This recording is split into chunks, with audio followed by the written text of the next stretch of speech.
Hello, dear student. Let's start our first introductory chapter of this book. The name of the chapter or the theme of the first chapter is the bricks, beads and bones, the Harappan valley civilisation. बच्चों, ये जो chapter है इसमें हम बात करेंगे Indus valley civilisation की और उस टाइम पे जो हमें आर्टिफैक्ट्स मिले हैं उनकी. तो बच्चे, चैप्टर शुरू करने से पहले मैं आपको कुछ बताता हूँ कि ये जो चैप्टर है ना बच्चे, ये सेम चैप्टर क्लास 6 की NCERT की फर्स्ट चैप्टर है वो सेम है, बस उसमें थोड़ा कम दिया हुआ है, इसमें थोड़ा मतलब कि एक्स्ट्रा और एलेबोरेटेड फॉर्म में दिया हुआ है. तो बच्चों, आप उस लेक्चर को भी देख सकते हो अपनी बेटर अंडरस्टैंडिंग के लिए, वो आपके लिए बहुत हेल्पफुल रहेगा. आप अपनी चैनल की chapter 6 online history summary of chapter 6 NCERT history में आप जाके उसको देख सकते हो. बच्चों, चैप्टर शुरू करने से पहले मैं इस चैप्टर की टाइमलाइन जो है, ये चैप्टर कैसे मतलब कि आपको स्टार्टिंग से एंड तक लेके जाएगा उसके बारे में पहले बताता हूँ इस टेबल के थ्रू. जैसे बच्चे, हम इस जो आपका ये फर्स्ट टेबल है बच्चे, इसमें हम फर्स्टली डिस्कस करेंगे इंट्रोडक्शन इस चैप्टर की इस चैप्टर की इंट्रोडक्शन. उसके बाद इस चैप्टर की कैसे हम इस चैप्टर की बिगनिंग करेंगे बच्चों, कि कैसे इंडस वैली सिविलाइजेशन एग्जिस्टेंस में आती है, उनकी कुछ स्ट्रैटेजीज़ के बारे में बात करेंगे. जैसे है बच्चों ये सबसिस्टेंस स्ट्रैटेजी है उसकी बात करेंगे, उसकी फेमस साइट है जो बच्चों मोहनजोदारो, उसकी बात करेंगे. और बच्चों, हम इसके डिफरेंट सोशल डिफरेंसेस थे उसको ट्रैक करेंगे, और सोशल डिफरेंसेस को ट्रैक करके हम इसके क्राफ्ट प्रोडक्शन थी उनको ट्रैक करेंगे. जो ये क्राफ्ट बनाने के लिए ये कहाँ से ये मटेरियल को प्रोक्योर करते थे, कहाँ से इनको ये मटेरियल मिलता था उसकी बात करेंगे. इनकी सील, स्क्रिप्ट, वेट की बात करेंगे. एशियंट अथॉरिटी की बात करेंगे कि कौन यहाँ पे उस टाइम पे रूल करता था. और इस सिविलाइजेशन की एंड की बात करेंगे कि कैसे इस सिविलाइजेशन की एंड हो जाता है. बच्चों, ये जो हमारा सेकंड टेबल है बच्चों, ये बात करेगा कि हम कैसे इंडस वैली सिविलाइजेशन को हमने डिस्कवर किया उसके लिए, और हम प्रॉब्लम्स क्या आ रही हैं कि जैसे हमें इंडस वैली सिविलाइजेशन के बारे में बच्चों पता लग रहा है, पर हमें डिफरेंट चीज़ों को एक साथ कंबाइन करने में क्या प्रॉब्लम्स आ रही हैं उसके बारे में. टाइमलाइन ऑफ आर्कोलॉजी की टाइमलाइन के बारे में बात करेंगे, और इस चैप्टर की एक्सरसाइज और इस चैप्टर की कंक्लूजन के बारे में बात करेंगे. बच्चों, हम इस चैप्टर के इंट्रोडक्शन पे आते हैं. तो बच्चों, इस चैप्टर की जब हम चैप्टर को पढ़ेंगे तो इस चैप्टर में जो फर्स्ट इंट्रोडक्शन में इस चैप्टर में बोला गया है कि इंडस वैली सिविलाइजेशन का जो सबसे ज़्यादा मोस्ट डिस्टिंक्टिव फैक्ट और जो मोस्ट डिस्टिंक्टिव इसका फीचर है ना, वो है इसके डिस्टिंक्टिव आर्टिफैक्ट्स. डिस्टिंक्टिव आर्टिफैक्ट का मतलब कि जो वो आर्टिफैक्ट जो इससे बाकी सिविलाइजेशन से कुछ अलग बनाते हैं. डिस्टिंक्टिव का मतलब होता है जो कोई ऐसी चीज़ हमारे अंदर होना जो हमें औरों से अलग बनाती है. तो इसका जो मोस्ट डिस्टिंक्टिव आर्टिफैक्ट थी ना बच्चों, वो थे हड़प्पन सील्स. हड़प्पन सील्स बच्चों एक तरह की स्टम्प करने के लिए कुछ होता था, मतलब कि जैसे उस टाइम पे ट्रेड होता था तो बच्चों, तो उनके पास एक स्टंप होती थी जो वो वहाँ पे उसके ऊपर लगाते थे, जिससे पता लगता था कि ये चीज़ कहाँ से आई है. और ये जो हड़प्पन सील थी ना, सिर्फ बच्चों स्टंपिंग पर्पज़ के लिए यूज़ नहीं होती थी, लॉकेट्स बनाने के लिए जो एमुलेट्स बनते थे, ठीक है, उनकी स्टंपिंग करने के लिए भी बच्चों ये यूज़ होती थी. इवन कि टेराकोटास जो होते थे उस टाइम पे, उनके सील्स जो बनती थी या कॉइन्स बनते थे, उनके ऊपर कोई भी चीज़ की स्टंप करने के लिए ये बच्चों हड़प्पन सील्स यूज़ होती थी. तो ये जो बच्चों हड़प्पन सील्स थी ये किससे बनी होती थी बच्चों? ये एक स्टोन से बनी होती थी, जो स्टोन को हम कहते हैं स्टेटाइट. क्या कहते हैं हम इसको? स्टोन को स्टेटाइट. बच्चों, ये स्टेटाइट है ना, ये एक तरह का सॉफ्ट रिवर स्टोन है जो रिवर्स के अंदर, रिवर के जो बैंक होता है ना, नीचे रिवर बेड होता है, उसके ऊपर बच्चों ये पाया जाता है. तो ये काफ़ी सॉफ्ट होता है बच्चों as compare to other rocks जो, और इसको बच्चों काटना, इसकी ग्राफ्टिंग करनी बहुत ईजी होती है. बच्चों, ये जो सील्स उस टाइम पे हमें मिलती हैं, इसके ऊपर क्या बना होता था? इसके ऊपर बच्चों एनिमल मोटिव्स बने होते थे और एनिमल साइंस बने होते थे या कोई साइंस बने होते थे. और जो वो साइंस थे ना, वो बच्चों इंडस वैली सिविलाइजेशन की या हड़प्पन सिविलाइजेशन की जो स्क्रिप्ट थी उसके वो साइंस हैं जो अभी तक हमने अनडिसिफर्ड है हमारे लिए. अनडिसिफर्ड का मतलब है कि हमें ना ही उसको हम अभी तक समझ पाएँ, ना ही उसको हम पढ़ पाएँ. तो बच्चों, हम जो इंडस वैली सिविलाइजेशन के लोग हैं ना, इनके बारे में हमने काफ़ी कुछ जाना. तो हमने ये काफ़ी कुछ इनके लोगों की लाइफ के बारे में कैसे जाना, जो बच्चे इनके रिमेन्स बच गए. बच्चों, जब ये सिविलाइजेशन ख़त्म हो रही थी, ऐसे वहाँ पे लोग रह रहे थे, तो बच्चों इनके कुछ रिमेन्स रह गए, जैसे इनके हाउसेस, इनके पॉट्स, इनके ऑर्नामेंट, इनके टूल्स, इनकी सील्स, ये बच्चे जो इनकी रिमेन्स बच गए. तो बच्चे इन रिमेन्स को जब हमारे आर्कोलॉजिस्ट थे उन्होंने स्टडी किया, तो उन्होंने इन सिविलाइजेशन कैसी थी, कैसे बनी, क्या लोग करते थे, क्या करते थे, इन चीज़ों के बारे में पता किया। और ये जो बच्चे ओल्ड रिमेन्स हैं, हम इनको और भी एक नेम से जानते हैं। इनको हम जानते हैं आर्कोलॉजिकल एविडेंसेस और आर्कोलॉजिकल आर्टिफैक्ट्स। तो ये तो था बच्चों एक छोटी सी इंट्रोडक्शन इस चैप्टर के बारे में। हम इस चैप्टर के हड़प्पन वैली सिविलाइजेशन क्या है इसके बारे में जानते हैं। हमारा नेक्स्ट टॉपिक है टर्म्स, प्लेसेस एंड टाइम्स। जो बच्चे इंडस वैली सिविलाइजेशन है इसको हम हड़प्पन कल्चर भी कहते हैं। क्यों? क्योंकि बच्चों हड़प्पा इसकी पहली साइट थी जो डिस्कवर हुई। तो बच्चों हड़प्पन कल्चर का मतलब क्या होता है बच्चों? जब एक जगह पे कुछ ग्रुप ऑफ पीपल एक डिस्टिंक्टिव स्टाइल में कुछ डिफरेंटली रहते हैं, एक स्पेसिफिक जोग्राफिकल एरिया में, एक एरिया में कुछ लोग रहते हैं जो बाकी लोगों से अलग प्रैक्टिसेस करते हैं, अलग वे ऑफ लाइफ में रहते हैं, तो और एक ही टाइम पीरियड में रहते हैं, तो उस चीज़ को हम कहते हैं बच्चों उस पर्टिकुलर एरिया का कल्चर। तो जो हड़प्पा में लोग रहते तो वो एक पर्टिकुलर ट्रेडिशंस फॉलो करते थे, एक जैसी लाइफ जीते थे, तो वो हड़प्पन कल्चर बन गया बच्चों उस टाइम का। तो ये था कल्चर का मीनिंग। तो ये जो बच्चों हड़प्पन कल्चर था इसके डिस्टिंक्टिव ऑब्जेक्ट क्या थे कि वो कौन सी चीज़ें यूज़ करते जो उनको डिस्टिंक्ट करती थी बाकी कल्चर से।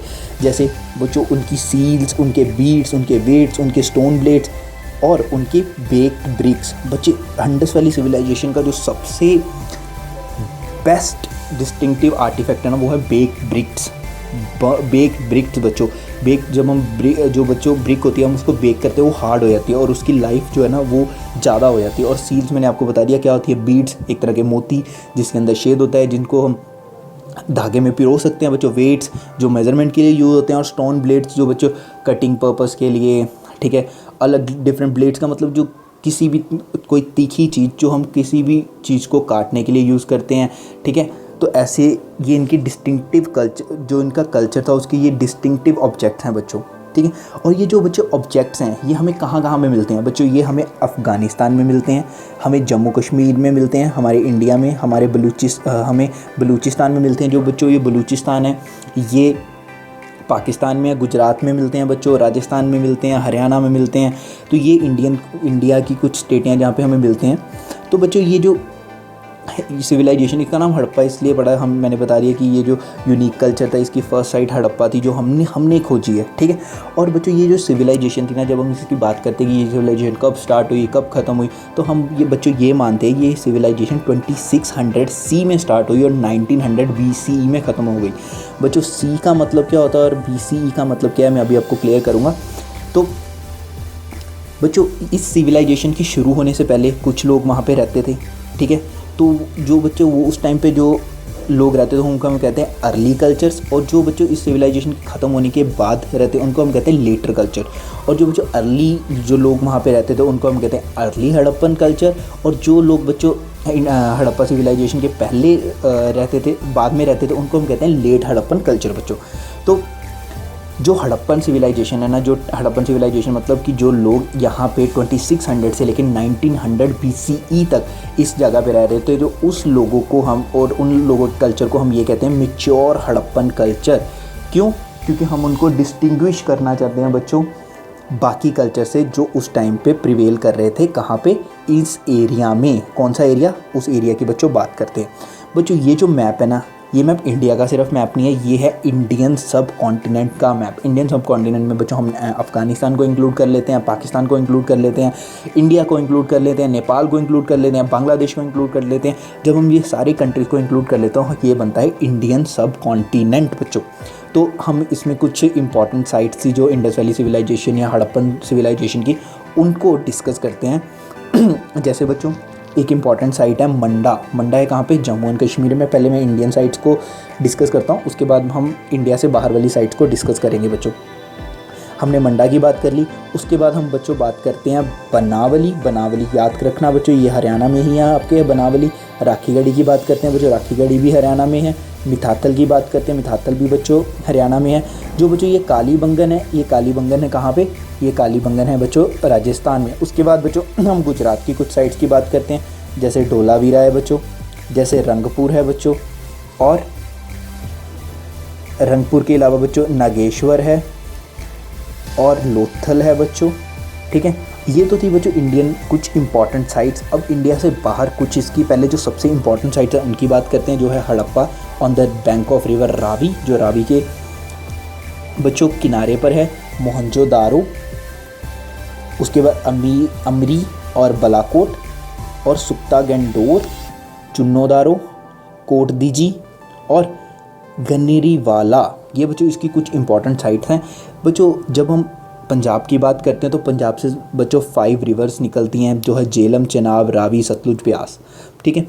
और ये जो बच्चों ये है एक तरह से ये ट्रिब्यूटरीज किसकी, इंडस वैली की। जो मोस्ट ऑफ द साइट्स बच्चों हमें इस सिविलाइजेशन की मिलती हैं ये इंडस रिवर के आसपास मिलती हैं, सो इसलिए हम इसको इंडस वैली सिविलाइजेशन भी बोलते हैं, ठीक है बच्चों।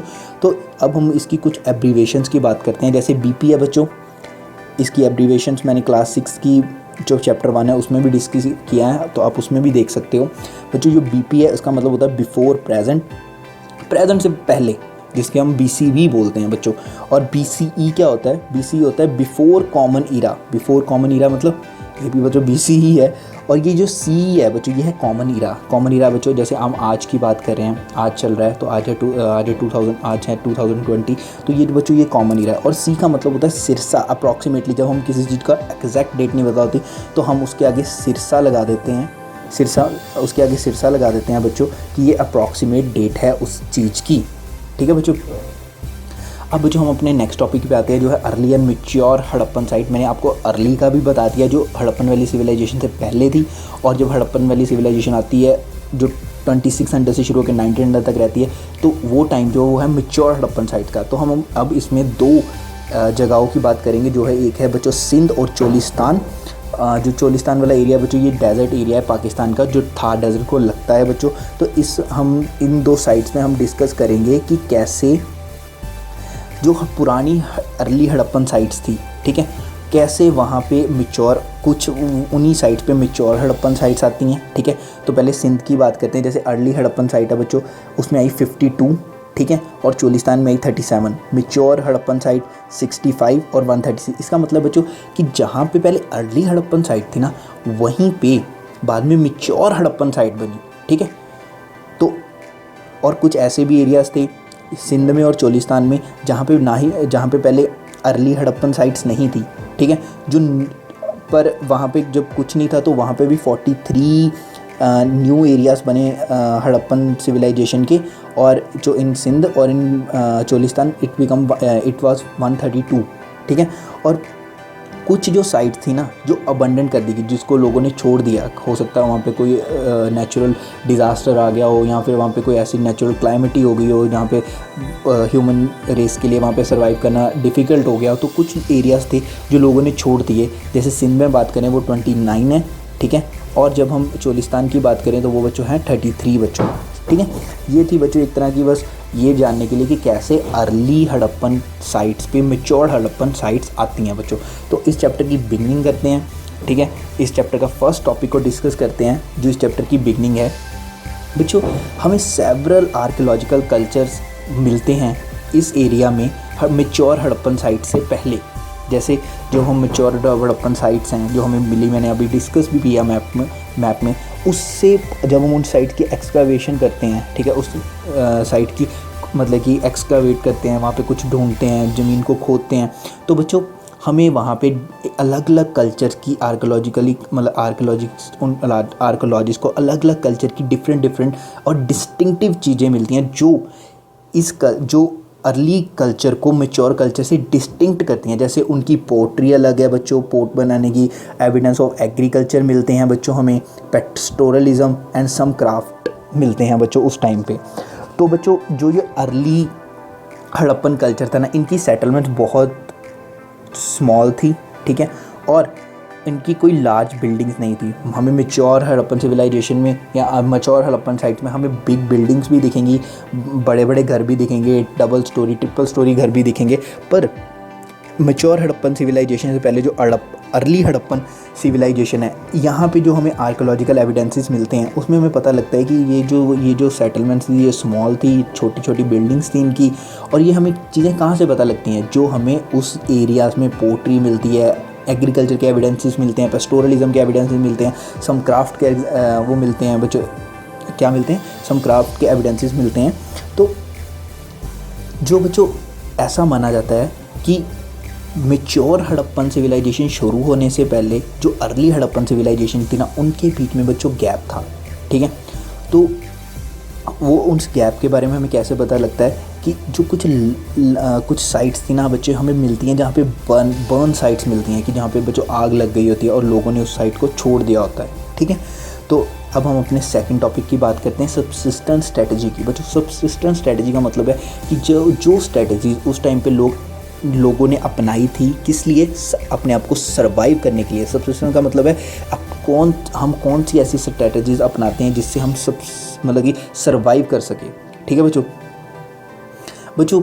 जो मैच्योर हड़प्पन कल्चर है ना, ये उन्हीं साइट्स पे बच्चों डेवलप हुआ है जो पहले अर्ली हड़प्पन कल्चर की साइट्स थी बच्चों, ठीक है।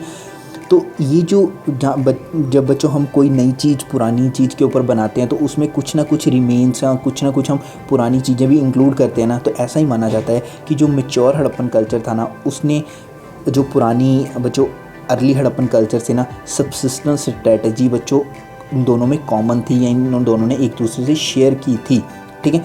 जो बच्चों हड़प्पन लोग थे ना, ये बच्चों अलग अलग तरह के प्लांट के प्रोडक्ट, एनिमल के प्रोडक्ट ये और खाते थे बच्चों, और अपनी डेली लाइफ में यूज़ करते थे। जैसे फ़िश भी उनमें से एक है। तो हमें बच्चों इन चीज़ों के बारे में, उनकी डाइटरी मतलब कि उनकी खान पीने की प्रैक्टिसेस हैं, इनके बारे में कैसे पता लगता है बच्चों। हमें इनके बारे में पता लगता है चार्ड ग्रेन से। चार्ड ग्रेन होता है जब बच्चों कोई भी ग्रेन जल जाता है, काला हो जाता है ना, वो इतना कि चारकोल फॉर्म में आ जाता है। तो बच्चों वो चार्ड ग्रेन जो होता है ना, हमें, और चार्ड ग्रेन और सीड्स, जब बच्चे कोई भी ग्रेन या सीड्स जल जाता है तो उसकी लाइफ ना बढ़ जाती है चारकोल फॉर्म में। तो हमें इन मतलब कि चीज़ों से उनकी इन डाइटरी प्रैक्टिसेस के बारे में पता लगता है। तो इनकी जो लोग इसको स्टडी करते हैं उनको हम कहते हैं आर्कियोबोटैनिस्ट। क्या कहते हैं हम इनको बच्चों? आर्कियोबोटैनिस्ट। बच्चों ये लोग स्पेशलिस्ट होते हैं एशियन प्लांट रिमेन्स में। जो बच्चों हमें ग्रेन्स फाउंड हुए हैं उस जगह पे, जो इंडस वैली सिविलाइजेशन की बच्चों यहाँ हड़प्पन सिविलाइजेशन की जगह हैं, उनके ऊपर हमें बच्चों ग्रेन्स भी फाइंड हुए हैं। जैसे वो ग्रेन्स हैं व्हीट, बार्ले, ठीक है, लेंटिल्स, चिकपीस, सीसम, मिलेट, ठीक है। ये बच्चों वो ग्रेन्स हैं जो हमें वहाँ पे फाइंड हुए हैं, ठीक है। तो बच्चों ये जो मिलेट्स हैं ना, हमें बच्चों जो फाइंड हुए हैं ये हुए हैं हमें गुजरात में, ठीक है। और हमें बच्चों रेयरली राइस मिले हैं कि कहीं पे ऐसी इंडस वैली सिविलाइजेशन की जहाँ पे राइस भी बच्चों यूज़ होते हैं।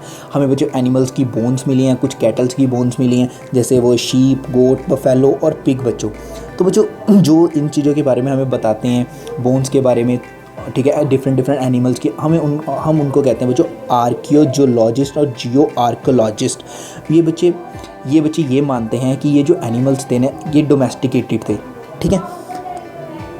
बच्चों हमें वाइल्ड एनिमल्स की भी बच्चों बोन्स मिलती हैं। जैसे वाइल्ड एनिमल है बोर, डियर, घड़ियाल, ठीक है। और बच्चों इन एरियाज़ की एक्सकवेशन करते हुए आर्कोलॉजिस्ट को बच्चों फ़िश की बोन्स और फॉल की बोन्स भी बच्चों मिलती हैं। तो अब बच्चों हमने तो ये तो हमें पता लग गया कि ये लोगों की डाइटरी प्रैक्टिस क्या थी, ये क्या खाते थे। तो हमें डिफरेंट चीज़ें जो मिली। तो बच्चों हम इनकी अब आर्कोलॉजिकल टेक्नोलॉजीज़ के बाद में बारे के, जब हम बच्चों बर्नट ग्रेन्स या सीड्स मिले तो ये तो क्लियर हो गया कि बच्चों ये लोग एग्रीकल्चर तो करते थे। पर बच्चों हमें ये क्लियर नहीं होता इन चीज़ों से कि ये जो एग्रीकल्चर प्रैक्टिसेस ना, ये एक्चुअली कैसी प्रैक्टिसेस थी, ये कैसे उगाते थे, ये कैसे सीड्स को उगाते थे, ये कैसे जो लैंड थी उसको प्लो करते थे, उसको जोतते थे, ठीक है। तो हमें जो बच्चों रिप्रेजेंटेशंस मिलती हैं सील्स और टेराकोटा स्कल्पचर्स की, ठीक है, वो ये तो क्लियर कर देती हैं कि बुल जो था ना वो तो यूज़ होता था एग्रीकल्चर में। तो सील्स के ऊपर तो बुल की हमें सिंबल बना मिलता है, बुल की मोटिफ बना मिलता है, ठीक है। तो ये क्लियर हो जाता है कि जो ऑक्सन था ना वो प्लोइंग के लिए यूज़ होता था, ठीक है। और जो हमें टेराकोटा मॉडल्स मिलते हैं प्लो के, टेराकोटा मॉडल्स क्या था, बर्न्ट ब्रिक्स के मॉडल, प्लो का मतलब एक तरह के हल के, जो कहाँ पे, चोलिस्तान में और बनावली कहाँ पे है बच्चों, हरियाणा में। तो इन चीज़ों से ये तो क्लियर हो जाता है कि ये लोग एग्रीकल्चर करते थे, ये कुछ ना कुछ तो एग्रीकल्चर के बारे में जानते थे, ठीक है। तो हमें बच्चों इवन कि हमें आर्कोलॉजिकल एविडेंसेस में प्लॉट फील्ड जोते हुए खेत में मिलते हैं। कहाँ पे? कालीबंगन राजस्थान में। जो बच्चों ये जो खेत है ना, ये दो फील्ड्स में डिवाइडेड हैं, राइट एंगल के ऊपर ये कटे हुए हैं जो डिफरेंट क्रॉप्स को ग्रो करने के लिए बच्चों यूज़ होते हैं। तो आर्कियोलॉजिकल जो आर्कियोलॉजिस्ट हैं वो बच्चों ट्राई करते हैं हमें इनके टूल्स का पता लगे, ये जो हार्वेस्टिंग के लिए यूज़ करते थे, ठीक है। तो ये तो इनके बच्चों खेती के बारे में ये हो गया। तो बच्चों ये जो मोस्टली हड़प्पन साइट्स हैं ना, ये सेमी एरिड एरियाज़ में है। सेमी एरिड एरिया वहाँ वो एरियाज़ होते हैं जहाँ पे इरिगेशन रिक्वायर्ड होती है एग्रीकल्चर के लिए बच्चों, ठीक है। तो हमें बच्चों कैनाल्स मिलते हैं। कैनाल हमें कहाँ मिलता है? शोतुगई में हमें कैनाल मिलता है। शोतुगई कहाँ पे है बच्चों? अफ़गानिस्तान में है बच्चों। पर हमें पंजाब और सिंध एरिया में किसी भी तरह का कैनाल नहीं मिलता। क्यों? क्योंकि यहाँ पे काफ़ी रिवर्स थी। हो सकता है कि लोग जो एरीगेशन है वो वेल्स के थ्रू करते हो, रिवर वाटर्स के थ्रू करते हो, ठीक है, और वाटर वेल्स के थ्रू करते हो। और बच्चों हम जब एक और डिफरेंट इनका मतलब कि चीज़ के बारे में, फीचर के बारे में बात करें तो वो था बच्चों वाटर रिजर्वायर जो हमें बच्चों इस टाइम का मिला है, हमें मिला धोलावीरा गुजरात में, जो माना जाता है कि ये उस टाइम पे वाटर को स्टोर करने के लिए यूज़ होता था। ये है बच्चों आपके फर्स्ट टॉपिक्स, ये हैं बच्चों आपके फर्स्ट 2 टॉपिक्स जो हमने अभी तक डिस्कस किए। Thank you so much and enjoy your lecture बच्चों।